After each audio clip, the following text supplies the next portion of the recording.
Tuck Carlson, tonight on Saturday night, as you may now have read, a 22-year-old man called Anderson Lee Aldrich walked into a gay nightclub in Colorado Springs and opened fire. By the time he was subdued by patrons, he had murdered 5 people and injured another 25. You've seen this story before, but no matter how many times you've seen it, it never stops being horrifying, and it shouldn't stop. Violence and cruelty should always horrify us every single time. When we start to become cynical about the deaths of other human beings, we have lost something essential to our humanity. Unfortunately, you're seeing that.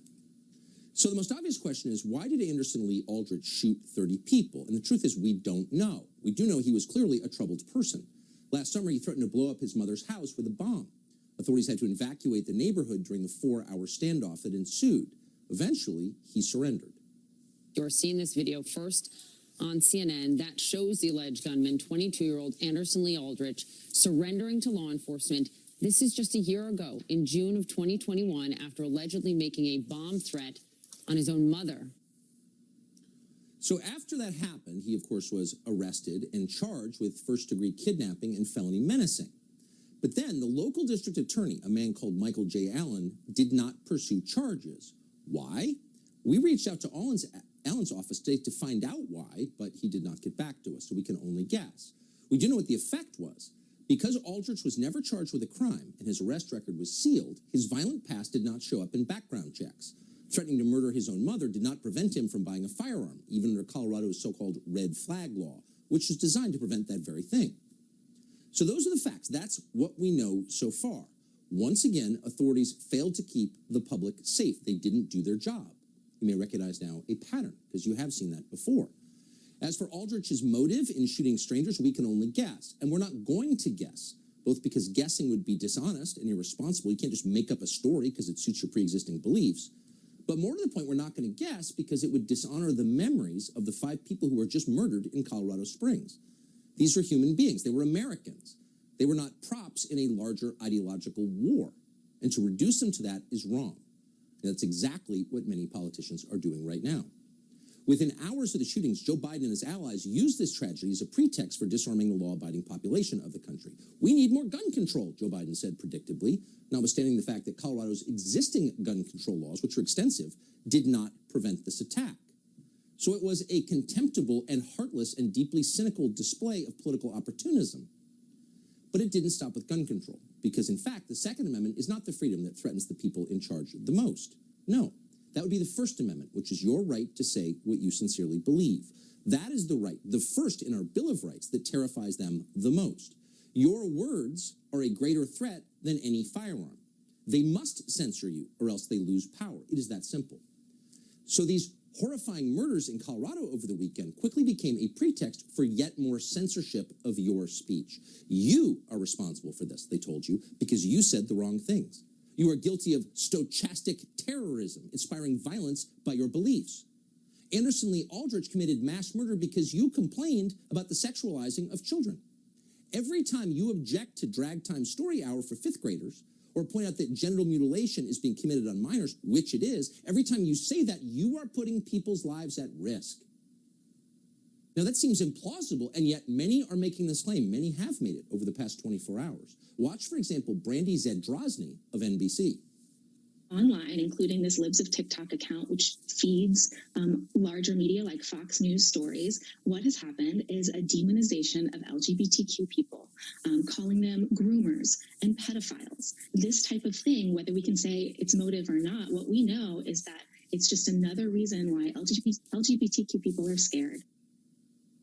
So there it is, right there.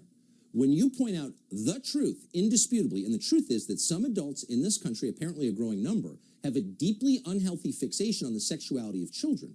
When you say that out loud, you get people killed. That is what Brandy Zadrozny is saying. And by saying that, Brandy Zadrozny and the many people like her are effectively defending that same deeply unhealthy fixation on the sexuality of children. By the way, it's absolutely real. You're not imagining that. It's happening. The evidence is everywhere, and it comes to light on the internet. And Brandy Zadrozny and people like her hate that you are seeing that. Notice that Zadrozny is not claiming that Libs of TikTok is making this up. She never even suggests that. She is threatening them, and what she's doing is threatening them, you should know. And she's doing that because they're pointing it out. Noticing it's happening is their crime. And once again, it is happening. Children's Hospital in Boston, one of the most famous hospitals in the world, has admitted performing double mastectomies on children for no medical reason at all. There is no scientific justification for sexually mutilating kids. They are not doing it for a scientifically defensible reason. They are doing it because they believe in a very specific religious ideology. That's true. Is pointing that out an attack on gay people? Of course it is not an attack on gay people. It has nothing to do with gay people. It has to do with sexually mutilating children, which is wrong, period. It should be a crime, period. And yet suddenly it's very common. We've reported on this show, UCSF, University of California, San Francisco Hospital, one of the leading hospitals in the world, is doing this as well. And they've said so out loud. This is an actual quote from their website. Quote, genital surgery is being performed on a case-by-case basis more frequently in minors. In the absence of solid evidence, providers often must rely on the expert opinions of innovators and thought leaders in the field. So your child gets sexually mutilated genital surgery that is irreversible, not on the basis of science, but on the basis of innovators and thought leaders. It's hard to believe that's happening. That quote was scrubbed, by the way, after we reported on it, not because it wasn't a real quote, but because it was a real quote. It was too incriminating. Once again, this is everywhere. A parent in Pennsylvania called Megan Brock decided to do some actual reporting on it because actual reporters choose not to. They look away and attack anyone who wants to know what's actually happening. So she filed a records request. And this week she obtained a 2017 email from Dr. Nadia Daushin at the Children's Hospital of Philadelphia. Again, one of the most famous hospitals in the world, known as CHOP, a widely beloved institution that has helped very many. But in this case, what they were doing shocks the senses. In a communication with now HHS Secretary Rachel Levine, she wrote this, quote, I'm not aware of existing literature, this is Daushin, but certainly it is happening.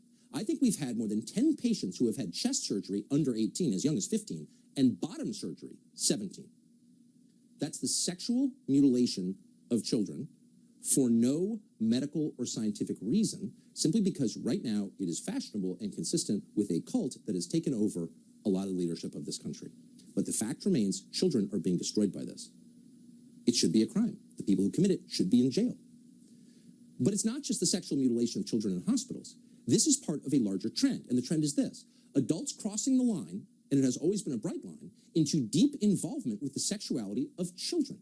That has always been, and must in a civilized society always be, the most forbidden thing. It's considered unacceptable even among prison inmates.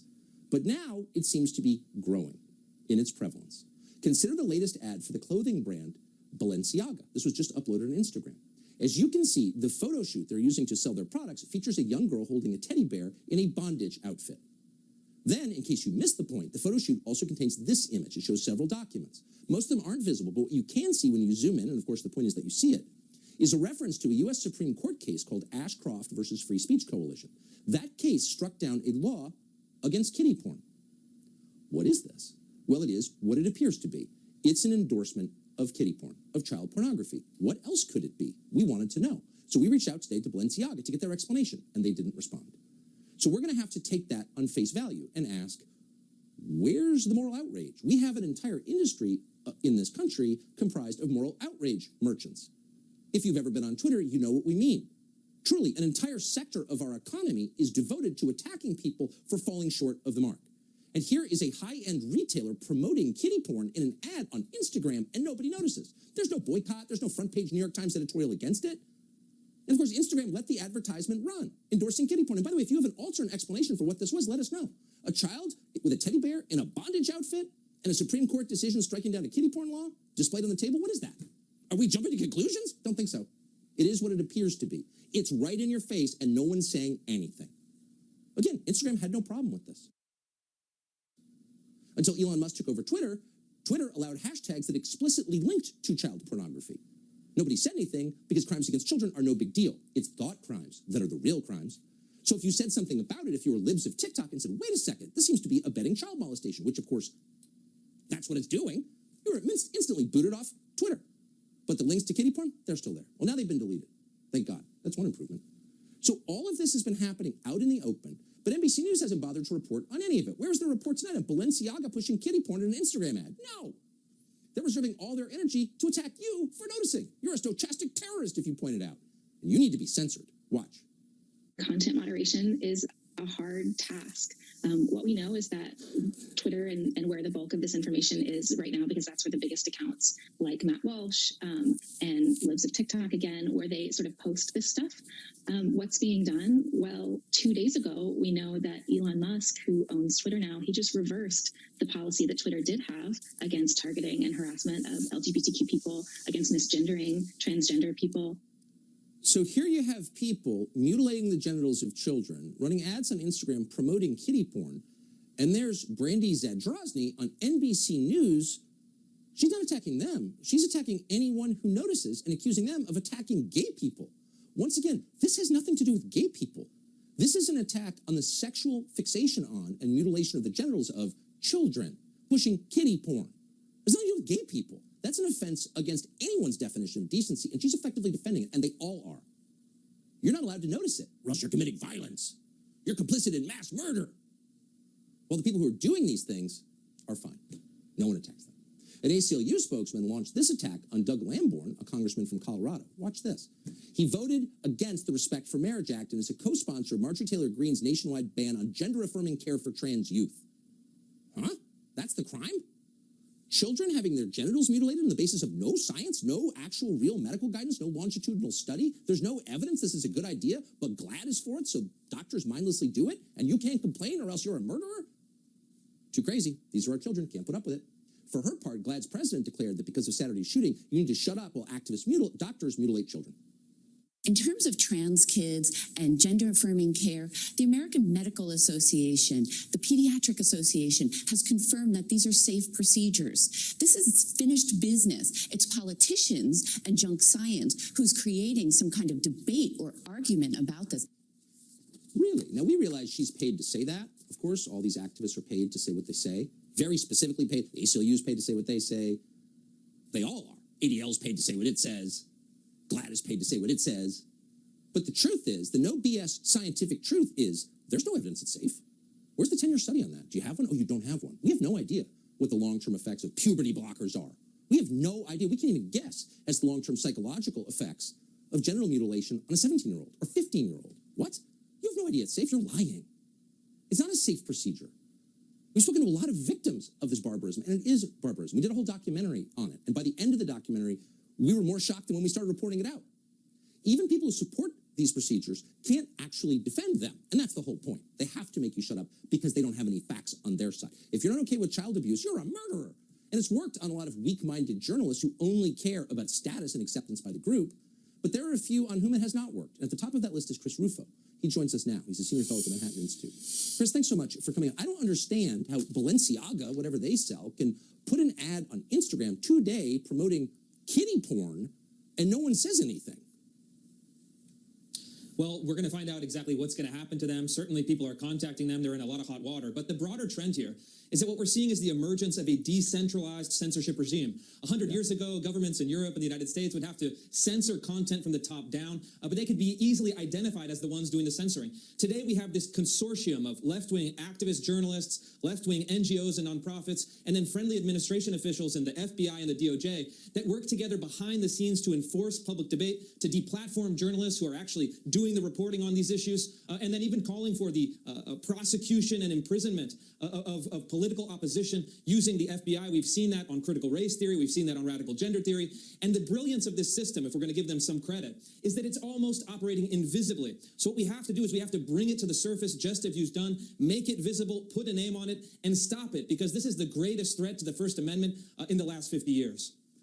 And I just find it remarkable, the passive aggression that is always at work with these people. You pointed out, and they're the victims. I'm sure Brandy Zadrozny will be on Twitter right now saying that you're threatening her life by sitting across from someone who mentioned her name. They are never held to account for what they are promoting, which is the sexualization of children. Like, let's stop lying about it. It's right in our faces.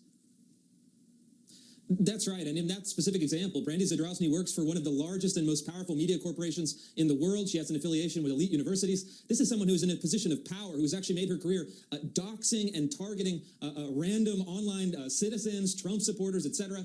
She wrote a very sympathetic profile of an actual pedophile, a sex offender, a number of years ago. These are people that pretend to be the powerless, holding the powerful accountable, when in fact they're actually the powerful bullying the powerless, bullying independent journalists and bullying people who stand in the way of the left-wing apparatus that wants to push this ideology